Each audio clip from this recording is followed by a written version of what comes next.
북한군과 우크라이나군의 교전을 젤렌스키 우크라이나 대통령이 확인하면서 이미 전사자도 있다고 밝혔습니다. 트럼프 대통령 당선과도 연관됩니다. 카멜라 해리스를 지지한다고 농담을 했었던 푸틴 러시아 대통령이 트럼프 당선인에게 진지한 축하를 보내면서 대화할 준비가 됐다고 밝혔습니다. 차기 백악관 비서실장으로 트럼프 당선인의 충동적인 의지를 잘 다루는 수지 와일스 현 선거대책 공동본부장이 내정됐습니다. 아버지가 트럼프 당선인과 닮은 점이 많다고 말한 차기 백악관 비서실장은 최초의 여성 백악관 비서실장으로 2년보다는 이기는데 동기를 더 받는 인물로 알려졌습니다. 트럼프 당선인은 불법 체류자 추방은 비용이 얼마가 들더라도 취임하자마자 시행한다고 거듭 밝혔습니다. 추방 비용은 1인당 약 14,000달러고 싼 노동력에 대한 추가 비용도 발생합니다. 미국 시민과 결혼하고 10년 이상 미국에서 지낸 불법 체류자의 합법 신분 취득 기간을 줄여주는 바이든 행정부 프로그램에 텍사스 연방 판사가 무효 판결을 내렸습니다. 약 50만 명의 배우자와 약 5만 명의 자녀들에게 영향을 미치게 됩니다. USC 대학을 포함해서 캘리포니아에서 뉴욕 그리고 미국 남부 12개 주에서 흑인 대학생과 중고등학생들이 대선 직후 인종차별적인 휴대폰 메시지를 받고 있습니다. 가장 가까운 농장으로 이동하기 위해 갈색 밴이 대기하고 있다는 등의 내용으로 연방수사국이 수사 중입니다. 영김 연방하원 의원은 당선이 확정됐고 공화당은 하원 다수당이 되려면 7석만 더 이기면 됩니다. 공화당의 백악관, 상원, 하원, 3중주가 가능해 보입니다. 미셸 스틸 연방 하원 의원은 도전자에게 4% 앞서고 있지만 여전히 경합지역으로 구분됩니다. 민주당의 데이브민 연방 하원 후보는 공화당 상대 후보에게 0.4% 뒤지고 있지만 이 지역은 당선 가능성이 높은 곳으로 구분됩니다. 제롬 파웰 연준 의장은 이자율 0.25% 인하 발표 기자회견에서 트럼프 당선인이 물러나라고 해도 물러나지 않을 것이고 대통령은 그럴 권한이 없다고 말했습니다. 그의 임기는 2026년 5월까지고 이자율 인하 여부와 역시 관련이 많은 이슈입니다. 트럼프 당선인은 자신의 소셜미디어, 회사 주식, 판다는 소문은 거짓이고 그런 소문을 퍼뜨리는 사람은 즉각 조사받아야 한다고 말했습니다. 주식시장에서 요 며칠 가장 널뛰기를 하는 주식이 트럼프 소셜미디어 주식으로 하루에 최고 20% 이상 올랐다 내렸다를 반복합니다. 트럼프 당선 이후 여성들 사이에서 트럼프에게 투표한 남성들에게 금욕을 요구하고 있는데 이게 한국에서 여성 혐오가 한창이었을 때 했었던 캠페인이라고 세계가 보도합니다. 여러분 안녕하십니까? 오늘의 미국 강예신입니다. 미국 뉴스야 오늘 신문 방송 할 것 없이 백악관에서 대통령 다음으로 권력을 가진 사람이 누구겠습니까? 비서실장. 당연히 이제 차기 비서실장 이미 이제 트럼프 당선인이 발표를 했고요. 바로 그 사람입니다. 저는 그에 앞서서 한인이나 한국인들에게 더 많이 적용되는 뉴스부터 시작을 하겠습니다. 크루쿠스 이제 많은 분들이 알고 계십니다. 우크라이나의 북쪽이고 러시아 땅입니다. 여기에 지금 북한군이 12,000명 정도 배치가 돼 있고 우크라이나가 여름에 이곳을 부분적으로 점령을 했습니다. 북쪽으로 진군을 해서 점령을 한 거죠. 우크라이나의 젤렌스키 대통령이 여기서 북한군과 우크라이나군 사이에 교전이 있었고 사망자가 있다고 얘기를 했습니다. 그 전사자가 우크라이나 군인인지 북한 군인인지는 발표하지 않았습니다. 그럼 이번 주 초에 우크라이나 국방장관이 한국 KBS와의 인터뷰에서 북한군이 분명히 거기에 배치됐다 하는 것을 확인을 했고 이렇게 교전이 있었고 전사자가 나왔다는 것은 트럼프 이 대통령 당선인의 당선과도 당연히 이제 연관이 있는 거고요. 젤렌스키 대통령은 세계에는 불안정한 새로운 메시지다, 새로운 페이지다라고 얘기를 했습니다. 뉴욕타임스도 사실 이번 주 초에 굉장히 많은 북한군이 전사했다는 내용을 보도를 하기는 했습니다. 트럼프 대통령이 우크라이나 지원에 대해서 거듭 비판을 했고 러시아가 우크라이나를 침공했을 당시에 서방 세계의 모든 지도자와 사람들이 러시아가 침공했기 때문에 러시아를 비난했을 때 아무리 기자들이 물어봐도 트럼프 당시에 이제 뭐 후보도 아니었을 때죠. 그 트럼프 전 대통령은 그 당시의 입장으로 절대로 러시아를 비난하지 않았습니다. 그 문제에 대해서. 다만 이제 후보일 때는 뭐 내가 대통령이었으면 그런 일이 일어나지도 않았고 하루 만에 24시간 안에 해결된다고 해서 사람들은 분명히 푸틴 편을 들어주는 것이구나 뭐 이런 식으로 해석을 하긴 했죠. 그러나 모릅니다. 이 일을 대통령이 어떻게 이제 처리를 할지는. 분명히 전쟁이 지금 확대되고 있는 것만은 확실해 보이고 우크라이나도 그렇고 러시아도 그렇고 트럼프 당선인이 대통령으로 1월 20일에 취임하고 나면은 국제 이슈에서 제일 먼저 처리해야 될 게 당연히 우크라이나와 이스라엘 이슈일 겁니다. 이스라엘 지금 너무 신났습니다. 벤자민 네탄야후가 뭐 주미 무슨 이스라엘 대사도 뭐 새로 내정을 하고 이렇게 그 트럼프 그 당선인이 본인에게 굉장히 잘해줄 것을 확신을 하고 있는 거죠. 그리고 젤렌스키 입장은 완전히 나쁜 것만도 아닙니다. 왜냐하면 지금 러시아는 러시아대로 뭔가 언젠가는 휴전을 해야지 될 텐데 그때에는 휴전하는 그 시점에 우리가 얼만큼이나 이 땅을 많이 갖고 있는가. 지금 뭐 우크라이나의 한 20% 정도는 러시아가 점령을 했다고 보고 있는 건데 그러니까 아무리 점령한 그곳을 그대로 우리가 갖는다 할지라도 이건 러시아로서는 대러시아 그 과거의 제국으로서는 수치죠.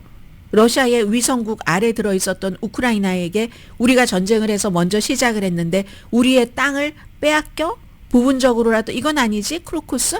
그러니까 이제 그곳을 맹렬히 이제 지켜서 그 뒤에 협상을 하려는 이런 생각이 있을 것이고 또 블라디미르 푸틴 대통령으로서는 지금 이기고 있다고 생각을 합니다. 더군다나 이제 추운 겨울이 되면 러시아가 이 우크라이나의 어떤 기간 시설을 가동하지 못하도록 너무너무 꽁꽁 얼게 춥게 이렇게 할 것을 지금 생각을 하고 있고 그런데 젤렌스키로서는 지금 트럼프의 당선이 완전히 나쁘다고만 볼 수도 없는 게 그동안 바이든 대통령이 많은 것을 해줬지만 결정적인 때 해주지 않았습니다.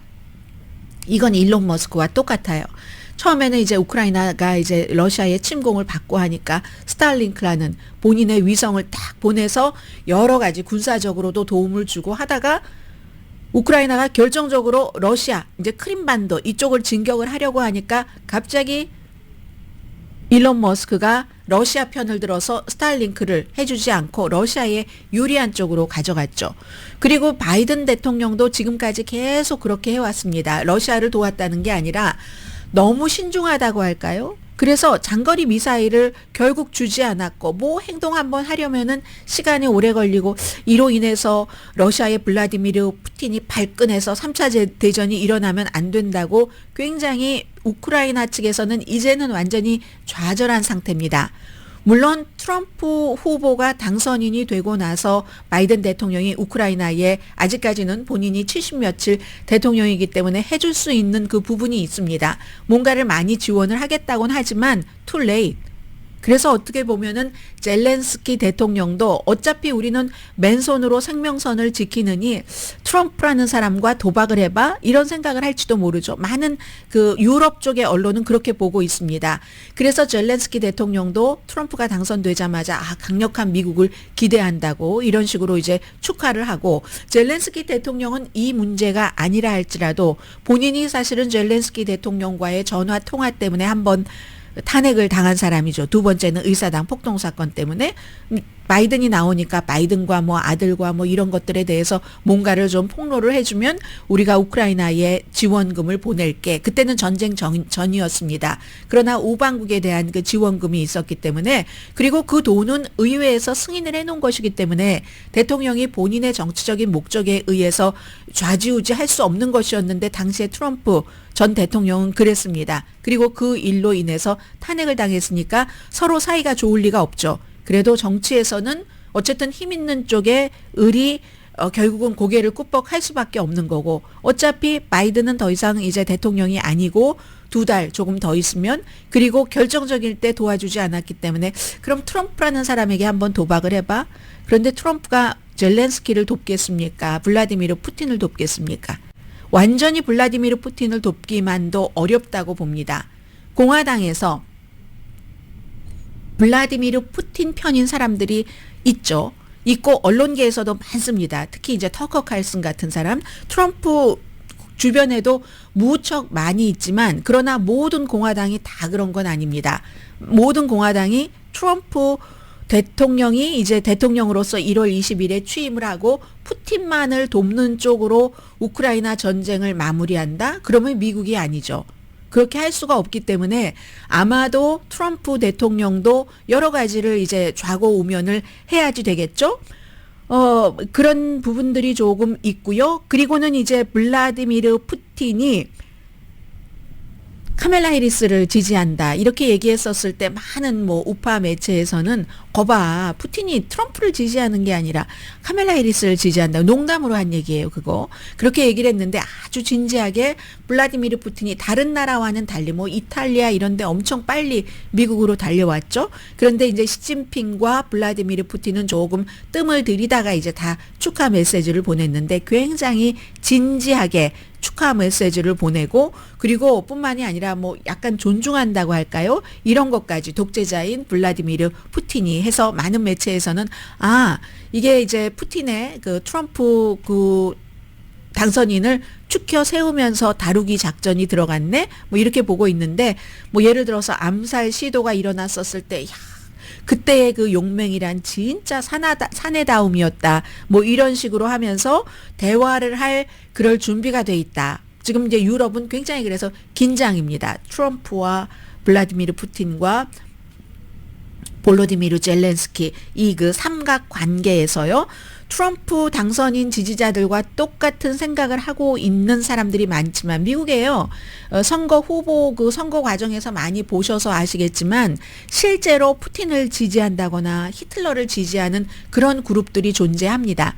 터커 칼슨이 양쪽을 다 어느 정도 이렇게 좀 세우는 편이고요. 그래서 터커 칼슨 쇼에는 히틀러가 잘못이 아니다, 세계대전에 다른 쪽이 잘못이다, 이렇게 얘기하는 사람들, 역사학자라는 사람들도 출연을 하죠. 미국에 분명히 그 같은 정서가 있습니다. 그 정서는 있지만 트럼프 그 대통령 마음대로 할 수 없게 어느 정도의 그 방패막이 같은 것이 있기 때문에 어떻게 이 일을 처리할지는 모르고, 그 사이에 푸틴은 추켜 세우면서 이제 러시아에 유리한 쪽으로 휴전 협상을 하려고 할 것이고, 볼로디미르 젤렌스키 역시 트럼프 대통령을 이제 대통령이 됐을 때도 그렇고 당선인 이 시절부터 추켜 세우면서 뭔가를 조금이라도 더 본인은 굴욕스럽더라도 이제 우크라이나에 유리하게 하는, 그런데 어떤 것인지 그림을 모릅니다.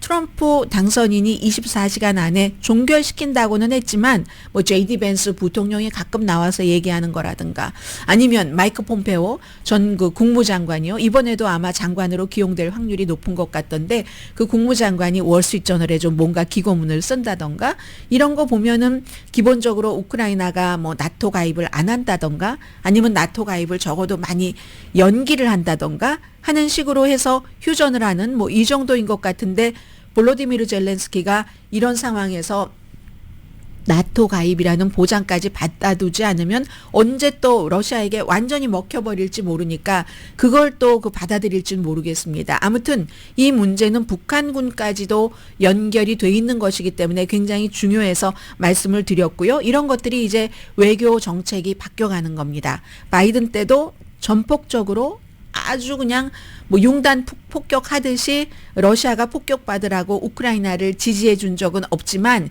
이제는 그러한 것들조차 사라져 버린다 하는 그런 것이고요. 그리고 이제 또 달라지는 것들이 벌써 많이 나오기 시작합니다. 우선 이민만 조금 말씀드리고 이 섹션을 마치겠습니다.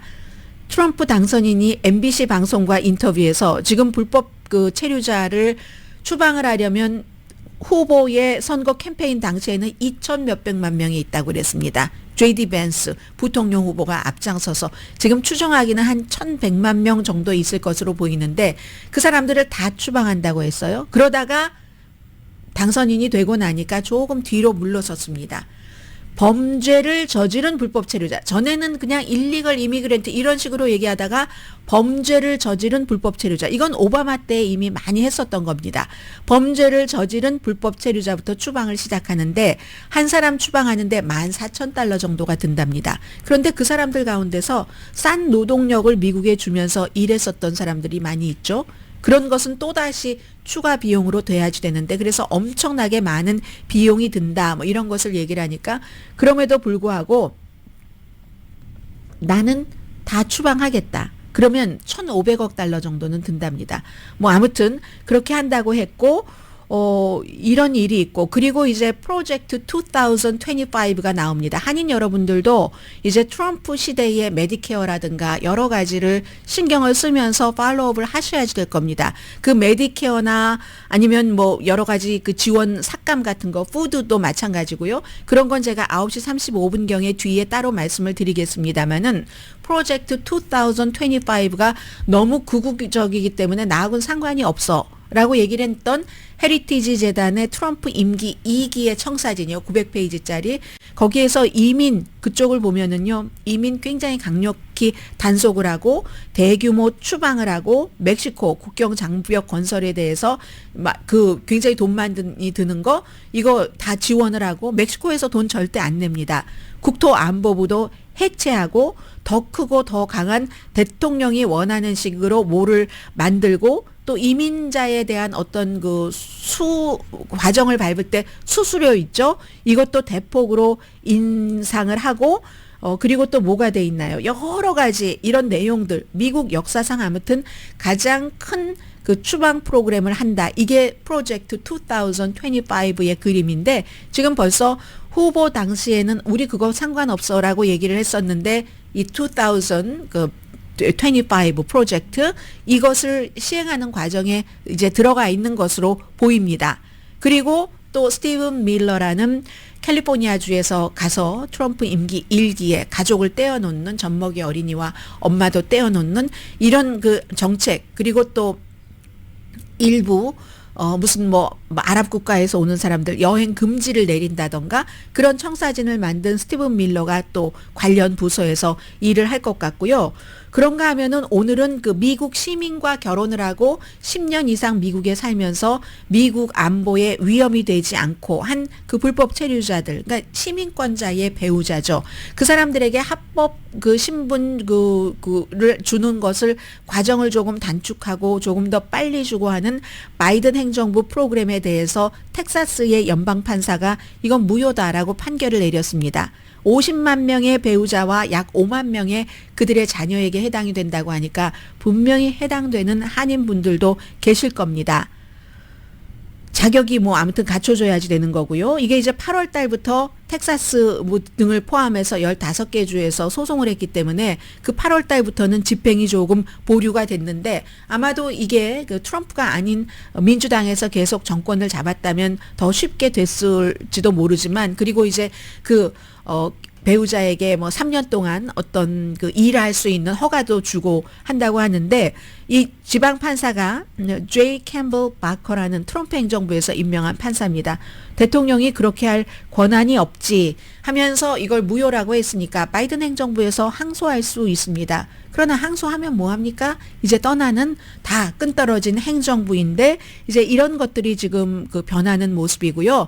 아마 불법 체류자를 뭐 단속하고 또 적발해내고 하는 과정에서 어떤 일이 일어날지는 이제 조금 더 이제 우리가 지켜봐야지 되는 그런 일이고요. 그 이전에 무슨 뭐 마리코파 카운티라든가 애리조나주에 이런 데서 쉐리프가 앞장서서 트럼프 행정부 시대에 했었던 많은 일들이 있기 때문에 다시 상상하고 싶지 않은, 그냥 피부 색깔만 보고 의심이 되면은 뭐 신분증 내놔봐 하는 그런 그 모욕적인 상황을 당할 수도 있는 이런 일까지도 우선 뭐 당하면 어떻습니까? 아니면은 되지 하면서 그냥 마음 편하게 이제 무슨 일이 일어날 수 있다는 그런 그 각오는 유색인종의 경우에는 하고 있는 게 좋겠습니다.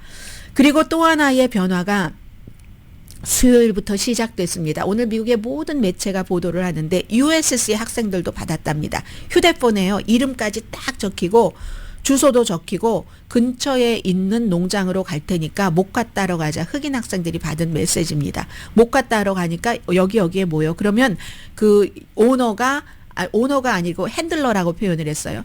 그 노예 핸들러들이 갈색 밴으로 대기를 하고 있을 거야. 가서 이제 몸수색부터 받을 그럴 준비도 하고 이런 것이 USC를 포함을 해서 며칠 전에 이제 그 카멜라 해리스가 패배 시인 연설을 했던 카멜라 해리스의 모교인 워싱턴 DC의 흑인 대학교 하워드, 또 다른 워싱턴 DC의 흑인 대학교, 그리고 미국의 뉴욕에서도 있었고요. 알라바마, 메릴랜드, 미주리, 노스캐롤라이나, 펜실베니아, 사우스캐롤라이나, 테네시, 텍사스, 버지니아에서 살고 있는 대학생들, 고등학생들, 중학생들, 아마 이들 가운데 이런 메시지를 받았으면 얼마나 지금 2021년도에 노예 이런 것을 놀랐겠어요. 그런 학생들 가운데 또 일부는 부모에게 얘기조차 안 했을 겁니다. 혼자 상처만 갖고 가는 거예요. 한인 학생들 가운데서도 얘기를 안 해서 그렇지 중학교, 고등학교, 대학교 때에 백인이 아니라는 이유만으로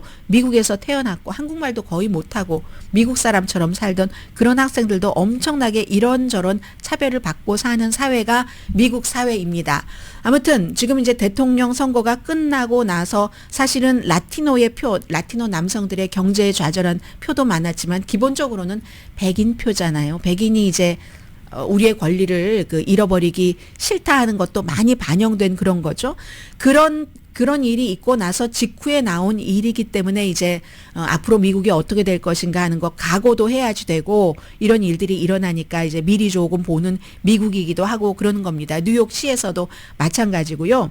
그래서 그러니까 이게 딱 카멜라 해리스 그 후보의 패배 시인 연설 그때 맞춰서 터진 거네요. 트럼프에 대한 언급도 있었다고 하는데 그 트럼프에 대한 언급이 어떤 언급인지는 제가 아무리 찾아봐도 없었습니다. 그냥 다만 그 내용에 트럼프에 관한 언급이 있었다라는 것만 나오고, 트럼프 후보 측에서는 이건 말도 안 되는 얘기다, 우리하고는 아무 상관이 없다고 하고, 실제로 연방 수사국이 지금 수사를 하고 있는데 이게 꼭 미국 내에서 이렇게 했으리라는 법도 없습니다. 해외에서도 할 수 있는 거잖아요. 그래서 그렇지만 어쨌든 피부 색을 기준으로 대통령 선거가 끝나자마자, 그것도 이제 그 후보의 캠페인 본부에서 또 지원하는 사람들이 인종차별적인 말을, 뭐 후보 자체도 인종차별적인 말을 너무 많이 했었고, 그런 상황에서 특정 그 인종을 향해서 이게 완전히 전화번호 뭐 이런 것까지 다 입수해서 조직적으로 했다는 건 굉장히 조직이 있다는, 디테일한 조직이 있다는 거잖아요. 지금 이런 일들이 미국에서 선거 끝나고 며칠 안에 다 일어나고 있는 일들입니다. 변화입니다. 대단한 변화, 앞으로 엄청 많이 일어날 겁니다. 라디오 서울 방송 오늘의 미국 듣고 계십니다. 네, 백악관에서 최초의 여성 비서실장 탄생, 선거대책본부 공동위원장인 수지 와일즈 67세입니다. 이분은요, 항상 사실은 어제 그 결정되기 전부터 계속 조용하고 막 뭐 본인이 일한 것도 공은 남에게 돌리고 또 그 굉장히 나서기는 싫어하는데 상냥하고 뭐 언론에도 상냥하고 그런 분이라고 하거든요. 굉장히 해외에서부터 주목을 많이 했었습니다. 과연 지금 선거대책본부 공동 의장인 수지 와일즈 씨가 어떤 역할을 할까 했더니 제일 중요한 이제 비서실장 역할을 했는데요. 비서실장 역할 가운데서 제일 중요한 게 이제 트럼프 이제 취임하면 대통령이 좀 화끈한 면이 있잖아요. 그래서 이제 충동적으로 뭐 그래서 사람들을 막 만나는 것도 좋아하고 하는데 그 조건을 내걸었다고 하죠. 백악관에 누가 집무실에서 대통령이 누구를 만나느냐는 본인이 이제 스크린을 분명하게 할 수 있어야지 된다. 왜냐하면 그 임기 1기에 그냥 막 개인 전화로 아무하고나 막 통화하고 했었던 그런 일이 있기 때문에요. 변덕스러운 충동을 억제하는 아주 희귀한 능력이 있는 사람이다. 이런 평가들을 많이 합니다. 대통령의 그 변덕스럽고 좀 변덕스럽다기보다 좀 충동적이고 한 그런 것을 억제하는 희귀한 능력이 있는 사람이고 굉장히 이제 냉정하고 조직력도 뛰어나고요. 문제 해결사다. 그 대통령이 그 뭐죠? 당선 그 연설을 할 때, 승리 연설을 할 때 JD 벤스 부통령에게도 마이크를 주고 뒤에 서 있지 말고 여기 오라고 하면서 줬잖아요. 이 수지 와일즈 비서실장 지금 내정자에게도 줬죠. 근데 이제 그 아이스 베이비라고 했죠. 아이스 베이비라고 그게 이제 좀 신중하고 침착하고 그렇다는 걸 표현하는 것 아니겠어요? 늘 보면은 박스형, 그날은 좀 반짝반짝거리는 옷을 입었지만 박스형 자켓 입고 그리고 또 하나가 선글라스를 끼는데 왜 우리가 그 거울 선글라스라고 하는 반짝반짝 그 빛나는 그런 선글라스 끼고 머리칼은요 은색으로 보일 정도의 금발. 아주 상냥합니다. 냉정한 게 아니라 뭐 상냥합니다. 그래서 정치인도 그렇고 정책 담당자도 그렇고 로비스트, 기자 아주 강력한 네트워크도 있고 일을 많이 했어요. 아버지가 이제 NFL 그 스포츠 브로드캐스터인데 아버지하고 예전에 그 잭 캠프 정치인이 알아서 잭 캠프 아래서 조금 일을 하다가 로널드 레이건 시절에도 일을 했고 뭐 백악관에 스케줄링하는 그런 일들도 했고 론 디센티스도 플로리다 주지사를 만드는데 힘을 썼고 물론 트럼프 그 후보와는 전부터 일을 했었습니다. 그러다가 론 디센티스는 사실은 복을 찼어요. 본인이 주지사가 되고 나서 론 디센티스에 의해서 이 사람하고 결별을 한 겁니다. 플로리다주에서 이번에도 이 사람 떨어지지 않아 하는 릭 스캇이라는 연방 상원 의원이 붙었지만 상원 의원을 하기 전에 플로리다의 주지사였었잖아요. 그 주지사일 때 아무것도 정치라고는 경험도 없고 알지도 못하는 사업가를 주지사로 만든 사람이 바로 앞으로 이제 그 백악관의 최초의 여성 비서실장이 된 수지 와일즈 이 사람입니다. 그래서 이제 본인은 아무튼 좀 주목받는 것 이런 거 싫어하고 내 아버지하고 트럼프 사이에 공통점이 있다고 예전에 어떤 인터뷰에서 말한 적이 있는데 팻 서머럴이라는 NFL 브로드캐스터니까 NFL 잘 보시는 분들은 뭐 지금은 은퇴하셨지만 아실지도 모르겠습니다.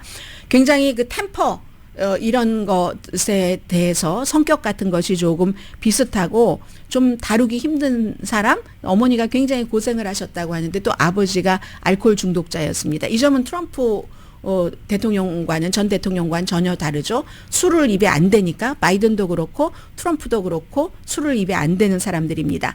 뉴저지에서 태어났고 그리고 이제 본인도 뭐 아버지가 NFL 그 브로드캐스터였지만 테니스라든가 농구라든가 좀 부잣집에서 태어났어요. 잘 자랐습니다. 그렇게 이제 스포츠 같은 것 무척 좋아하고요.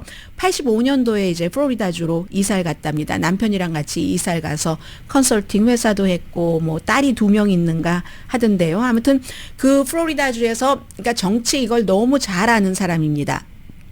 그냥 어느 날 갑자기 들어가는 게 아니라 그리고 이제 트럼프 그 당선인 1기 때는 또 규를 잡는다 해서 사성장군 뭐 존 켈리 같은 사람이 가서 막 역사도 가르쳐주고 막 그랬잖아요. 그리고 이제 그 사람이 그 후보 마지막 그 캠페인에는 독재자가 될 것 같아, 파시스트야 이렇게 얘기를 했지만 다른 겁니다. 전혀 다른 스타일의 비서실장이 지금 가고 있는 거죠. 그리고 또 중요한 것은 플로리다주에서도 이제 3명의 시장 만드는데 일을 하고 있는데 2년보다는 선거 운동을 할 때도 이기는 거 있잖아요. 이기는 여기에 더 동기를 부여받는 사람이랍니다.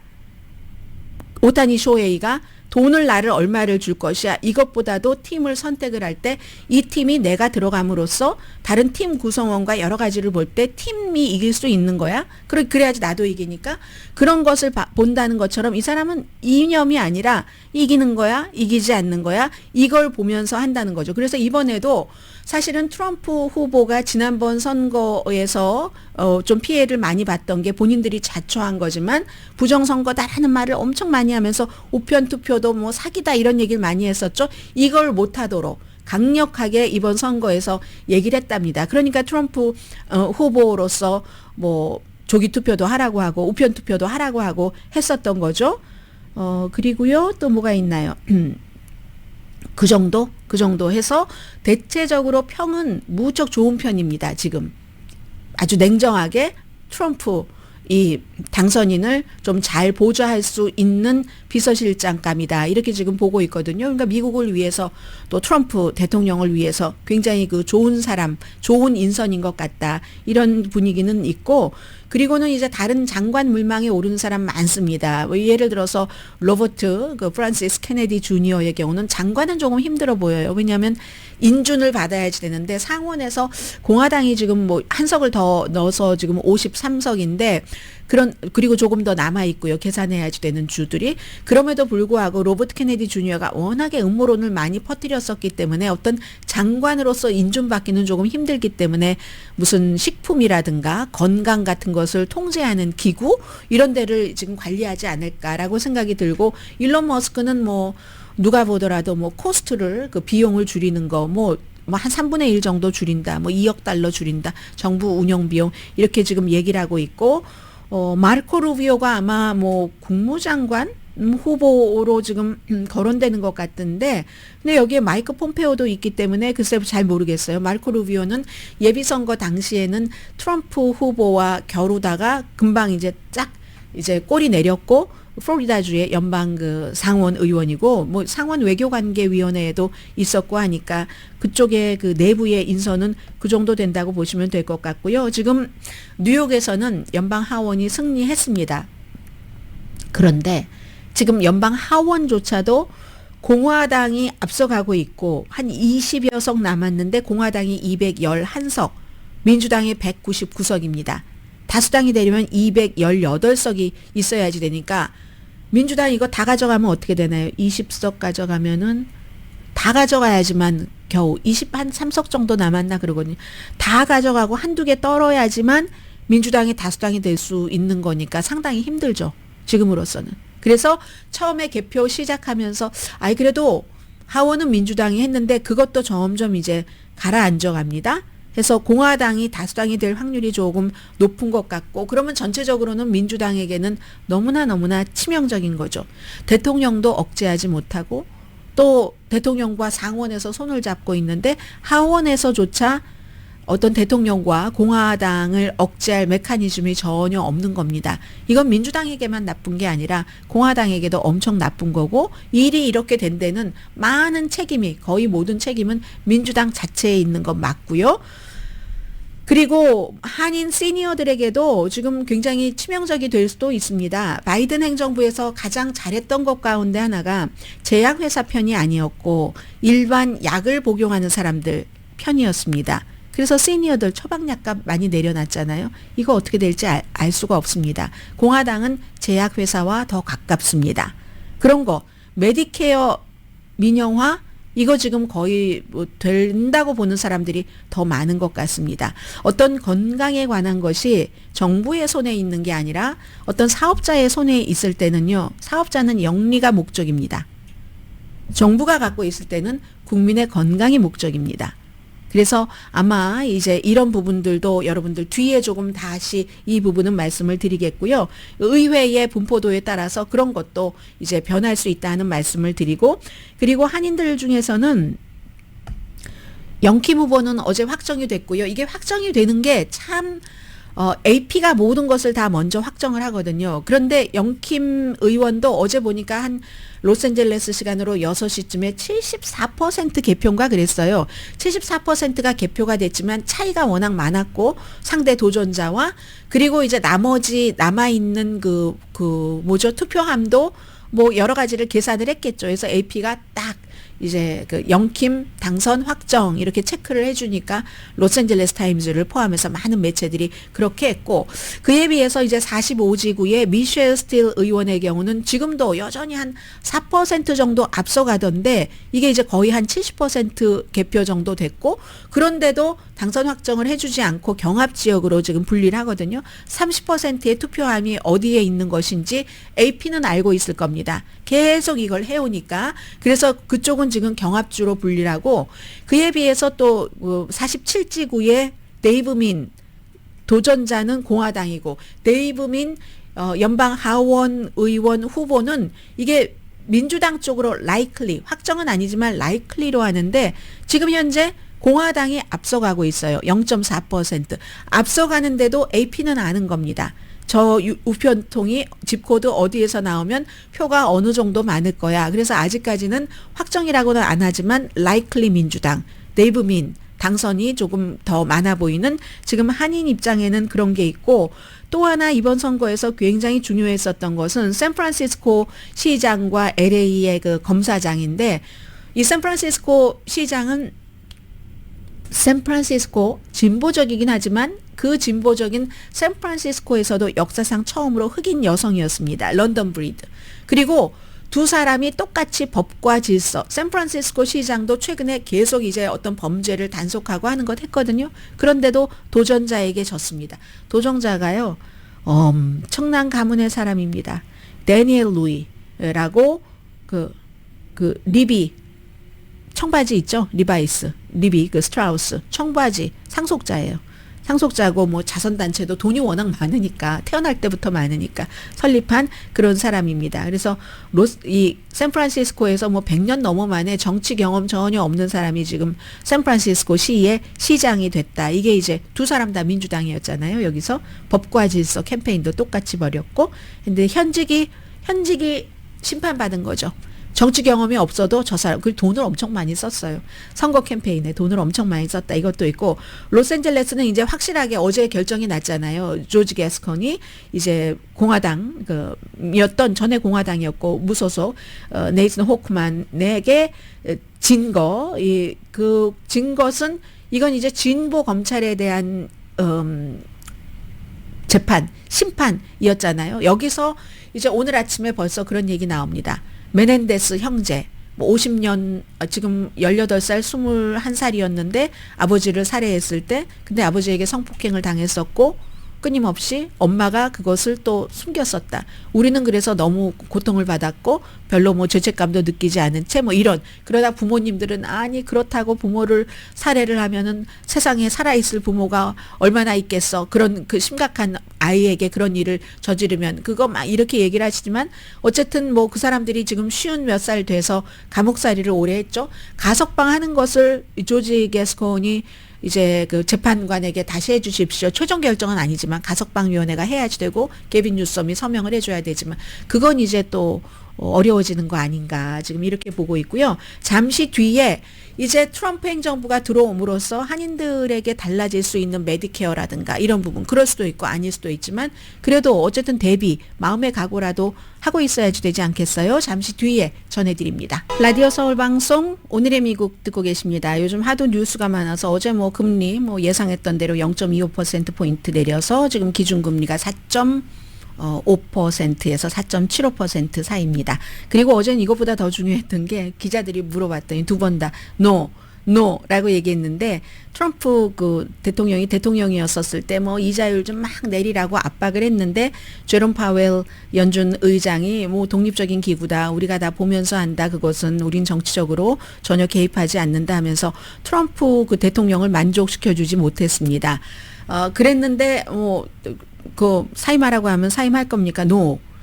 그리고 또 대통령이 그 연준 의장 자리를 사임하게 할 그 권한도 없습니다. 이제 이렇게 얘기도 했고요. 2026년 5월까지가 이 그 임기라고 하거든요. 그렇지만 압박은 받겠죠. 압박은 받고 실제로 좀 전에도 말씀드렸지만 프로젝트 2025 헤리티지 재단에서 만든 트럼프 임기 2기의 청사진, 그리고 또 많은 정치인들, 뭐 프리덤 코커스를 포함해서 이런 좀 극적으로 우측으로 가 있는 정치인들이 연방 준비제도도 없애야지 되고, 뭐 근본위로 해야지 되고, 대통령이 다 뭐 원하는 사람 해야 되고, 이런 얘기들을 지금 굉장히 많이 하고 있는데, 제롬 파웰이 원래 2018년도에 트럼프 그 대통령이 임명을 한 그런 사람들이죠.